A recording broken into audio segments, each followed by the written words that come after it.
blessing. And I do blessing things, blessing. And when I do them, I always smile, because blessing makes the world go round. Yes, blessing makes the world go round. Hi, Peace Doves, it's Blessing. In this video, I'm going to talk about the two projects that I have been working on these last few days. I am going to show you a project that my mama made that she gave to me. I'm also going to show you other projects that I made by being inspired by what she made that I have used to decorate my country farmhouse living room. And I hope that this will give you some ideas of how to decorate your country abode. I'm also going to talk about some art that my dad brought with him when he immigrated to the States. He's Nigerian. He's a Nigerian immigrant, so I'm Nigerian American, in case you were wondering. I don't have pictures of the art that I'm going to be talking about because unfortunately a lot of it's not in the family anymore, but I do hope I can provide like a good description of it. I might even do like a bit of a drawing of like what I'm talking about, because while it may not be in the family anymore, it's still in my head and it's still in my heart. And I'm also going to talk briefly about what direction I plan on taking with my art. It's still going to be country, boho, farmhouse chic and stuff, but I just really thinking like, because I originally started out doing really abstract stuff when I was in college, because I was told that folk art wasn't like real art. And then I started doing my representational abstract, which is what I'm selling now. So I'm thinking about going in like a bit of a different direction with that, and we're just going to talk about all that in the video. And yeah, that's about it. So let's get into it. So this is one of the pieces I've been working on this week. It's just the standard plank of wood that I found. I'm pretty sure someone was just getting rid of scrap wood, and so I took it, I put gesso on the top part. I still have to gesso this part, but I kind of got a little too excited, and I started painting it. This is going to be one of those hanging shelf things that I see a lot of people in those like room tours post, and so these white parts, it's not done. These white parts are actually going to be strawberries. Why strawberries? I'm not really sure. I just kind of thought that strawberries would actually look really cool. And honestly, I am but I've become heavily inspired by like folk art. I've always been inspired by folk art, but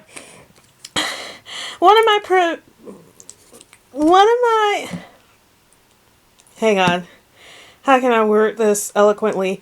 I was told that folk art wasn't like fine art or real art, so I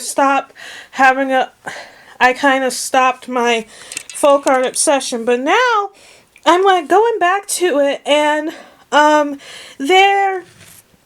there's like, my dad is Nigerian. He immigrated here in the 80s. And so he brought a lot of Nigerian stuff with him. And I remember, we don't have these dolls anymore, but they were Nigerian female figures. Some of them were carrying like the giant buckets that you're supposed to put water in, not in the dolls, but like what actual people in Nigeria carry from miles and miles and stuff. And I loved those dolls so much more than like Barbie dolls. I was obsessed with those dolls as a kid. I love those Nigerian dolls so much. But like, it's just very stylized. And I really like that. And I'm still learning like figure drawing and stuff. I don't know what this has to do with strawberries. Actually, I do not. I'm getting to it. I'm getting to it. But I've learned over the years of owning my company that you really just, even if you're not the absolute best at whatever it is you do, you just gotta start somewhere and just go with it. So I personally prefer like folk art stuff. I mean, y'all also know I have a lot of expressionistic stuff in my art style, representational abstraction, though I used to be like fully abstract when I was in college. Now I've done a lot more like representational to semi representational abstractions. And so when I say like strawberries and stuff, I just have been so inspired by a lot of like folk art type of things, and how very there's the styles that I've seen has just been really simplistic but still very beautiful. And like, I remember all the pottery that I painted or glazed in my first and only pottery class. And that professor, he told me that my art style is very folk arty, and it's just really, really beautiful. And try to get some close-up stuff happening. And that was like one of the first compliments I got as an art student in college. And so that just really inspired me. I mean, until I was told that folk art isn't real art. And like, that's another thing. I'm just at the point in my art career where I'm just like, you know, why do we keep trying to police what is art and what is not art? You know? Why can't we just have fun like we did when we first got obsessed with art? You know? So a lot of my designs and stuff will be very folk arty and stuff. I think that's another reason why I'm so obsessed with country and farmhouse decor, is because a lot of like the dolls that I've seen in a lot of people's homes, and the prints and paintings tend to be more on the folk art side instead of like the prestigious museum quality side of things. So these are all going to be strawberries, and I'm going to have like vines for the strawberries. I don't know if strawberries grow on vines. That might be just me thinking about tomatoes, but they're going to be like strawberries with vines and leaves, and just in a very disorganized type of pattern. So that's one project that I've been working on. The other project that I've been working on is a hand-woven tapestry. I've made a few of these, but my mama's like really into these, so we both make them. And there's this one, and there's another one that I stopped working on that I actually would like to go back to. This one I started, I think it was in May, and so you can see I haven't finished it because I have such a hard time starting a project and then finishing it. But I'm determined, hang on, I just sat down. I'm determined to finish it because I would like to work on the other one that I started years ago. I'm actually, if I like really put my, like, I don't want to say effort because that implies I don't put effort into my stuff, but if I like really pay attention to this, I tend to be able to finish these over the course of maybe like 3 to 5 days, because they're all like this size. They're all pretty small. And so I have a few hanging on my wall, and I made the ones on my wall, except for the one that my mama gave me, and you can clearly, when I show it to you, you can clearly see that she's definitely more of a master at this than I am. But my first ever tapestry project, I made it when I was in the 4th grade. I had a teacher, she was Asian American, and so she taught us, like, all of the art projects from her class were very, like, just so different compared to every other art class I ever took since. And one of the things she taught us was weaving, except I didn't know it as weaving, but that's what this is. And we made a loom out of, like, cardboard, and we just worked on it. I never finished mine, though I'm pretty sure I still have my first one. I'm pretty sure I still have it. It's just not done. And my sister, she remembers when I brought it home because I kept working on it for a while, but then I stopped. Like, that's the thing with me. I have, like, the hardest time starting a project and stopping. And so this was, like, I was in, like, the 4th grade. And so when my mama really got into it, I think she got into it because she was trying to learn how to crochet, but she just really couldn't get it because she's a lefty, but all the crochet tutorials she found were for righties. So she just got really frustrated and ended up finding, like, weaving tapestries. And she bought, like, a bunch of yarn. She has, like, a whole stash of yarn and started making them. And so she gave me one, and hers are just gorgeous, like, really cool. And so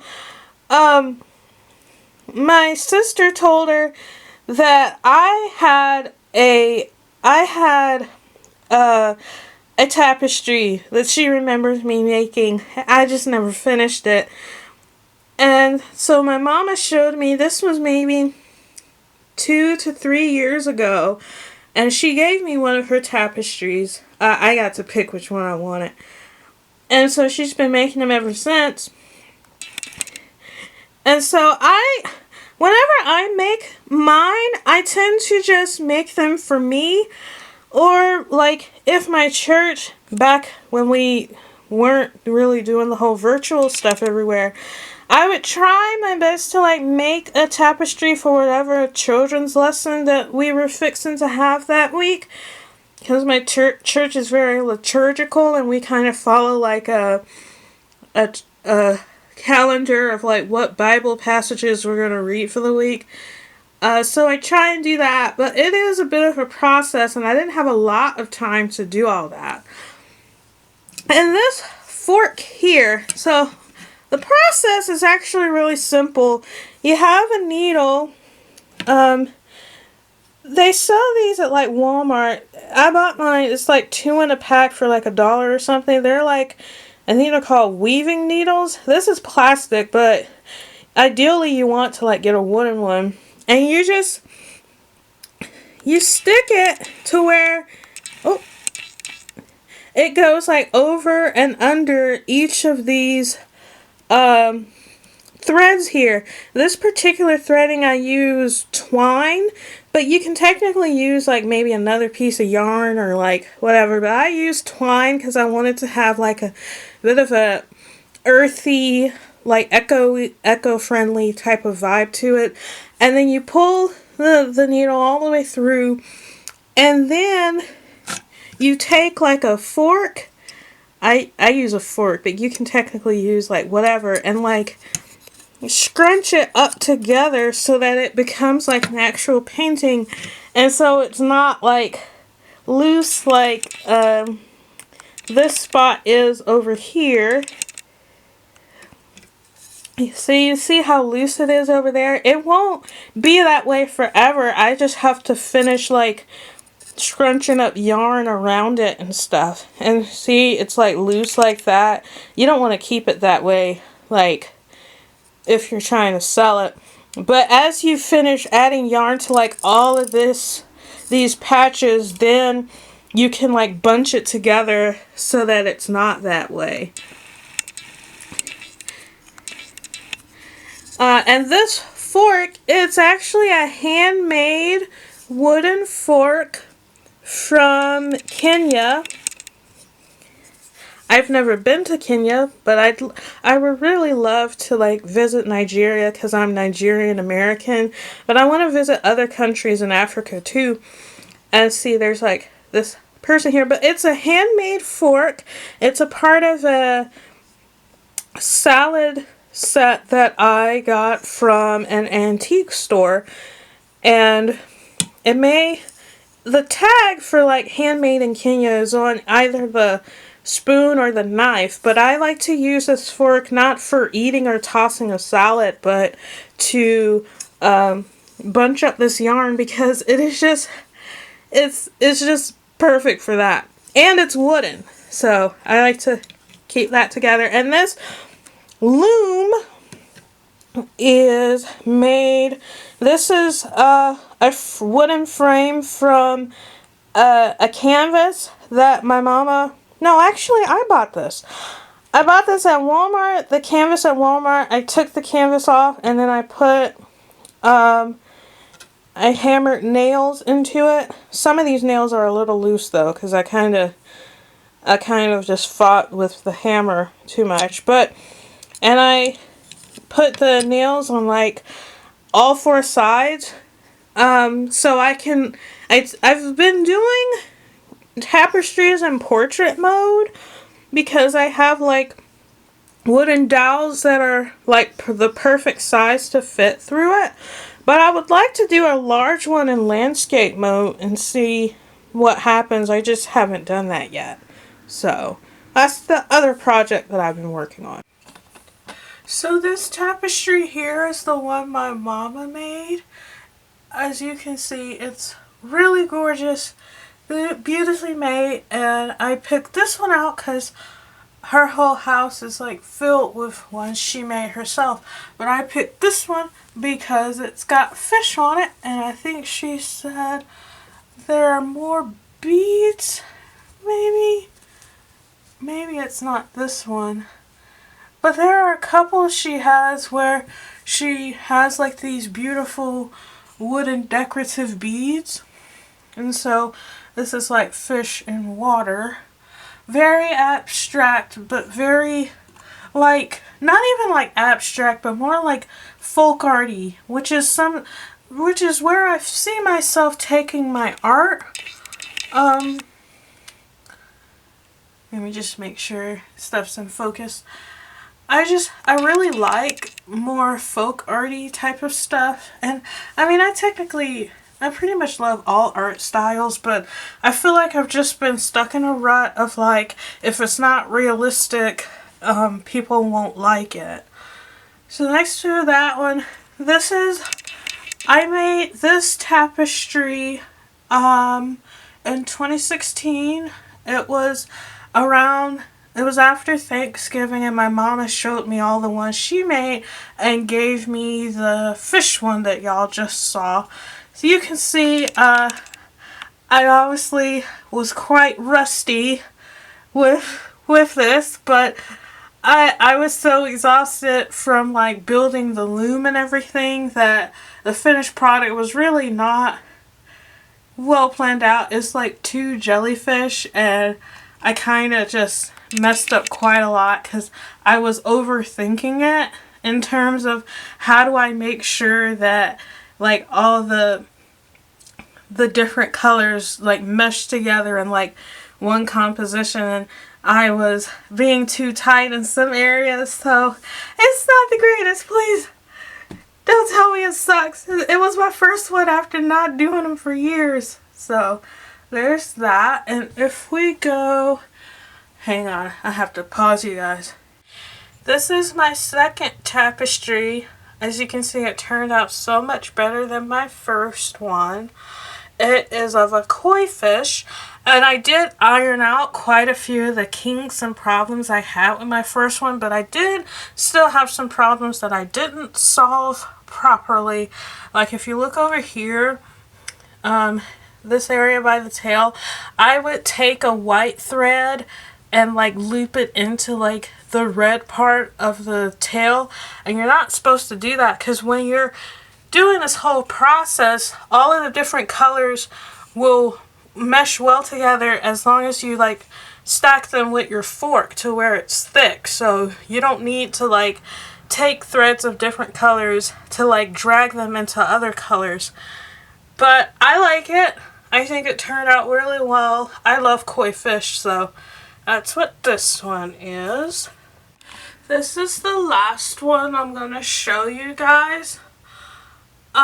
So this one I made, it was like January of 2017, and it took me about a week to finish. As you can see, this one is obviously the best finished one that I have right now. There's one that I haven't finished that I need to go back to, and the one I'm currently working on. But this one is like the best because it's a figure, which I love figures. But also I really like it because I really was able to iron out all the problems I made with my first two. I incorporated a thread that's of a different width with the dress, and it's heavily inspired by the art that I'm familiar with from Africa, because a lot of African art, like particularly Nigerian art that I have seen growing up and stuff, the figures are stark black and they're very like they're very stylized, and they're just stark black with like no facial features and just very loose features of their body, but they're illustrative to where it tells like a story. And I just really liked it. I like the bright colors and everything. I work with different types of yarn, of different textures, so I think this one was very successful, and it's my favorite one thus far, and I learned a lot from it. Those are the two projects that I've been working on right now. I know for a fact I'm going to finish the wooden plank one and start like a new wooden plank shelf thing. So like be on the lookout for the next blog article and video about what it looks like when it's done and where I hung it up at and like what I decorated it with, what I put on it. That'll all be in the next blog and the next video. And the tapestry, on the other hand, might take a bit longer because it really is like ever since this pandemic started, my attention span, which already wasn't good, has gotten way worse. So it's hard for me to just, oh, y'all are moving. It's hard for me to just sit and work on it. So that'll take a bit longer.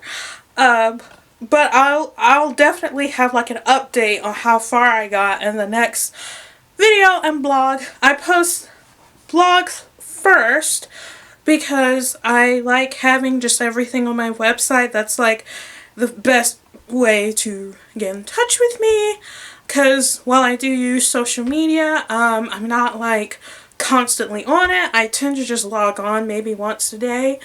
But with my website, you can always see what I'm up to. And plus I built it myself, so I'm always like, I made a website! So I hope you like the projects that I'm working on. I hope you like the projects that I showed. And I can't wait to share more farmhouse stuff with you. And maybe give you some more farmhouse ideas. My like style of decorating is mainly making stuff myself and decorating with them, or I also am a frequent thrift shopper. Well, prior to the pandemic I was.